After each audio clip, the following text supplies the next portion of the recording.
Narito ang ilang balitang tinutukan ng 24 oras weekend. Arestado sa Makati City ang dalawang lalaki ng hold-up umano ng dalawang negosyanteng dayuhan. Nakatutok si Bea Pinlac.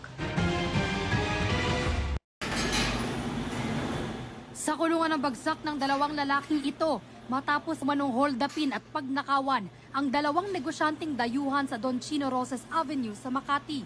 Ayon sa pulisya, riding in tandem ang mga suspect na tinangay umano ang pocket wifi at 10,000 yen o halos 4,000 piso ng mga biktima.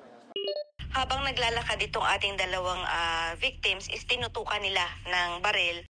Biyernes ng umaga, nahuli ang mga suspect. Siguro naghihintay pa ng panibagong biktima itong ating mga suspect kasi nandun pa rin sila. Na-recover ang umanong nakaw na pera, motor at isang tunay at isang replika na baril. Ayon sa pulisya, matagal nang gawain ng mga suspect na pagnakawan ang mga dayuhan sa Metro Manila. Anong ginawa niyo, sir? Wala, ma'am. Wala.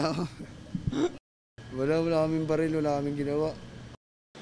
Wala akong masasabi niyan, ma'am. Bukod sa dati na nilang mga arrest warrant, nahaharap muli ang mga suspect sa panibagong reklamo ng robbery at illegal possession of firearm.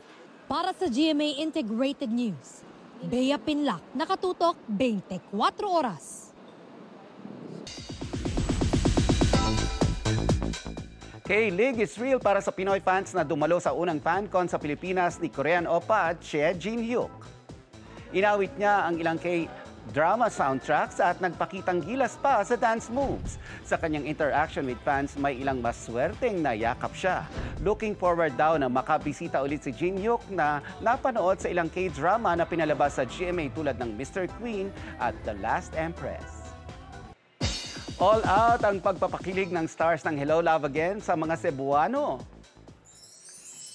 Mainit na sinalubong ng fans sa isang mall sa Cebu City sina Alden Richards at Catherine Bernardo at sinuklean nila yan ng kanta. Overload din ang saya ng makipag-selfie ang dalawa. Kahapon ay nanguna sila sa pagbebenta ng tickets para sa kanilang much-awaited film sa Mandaue.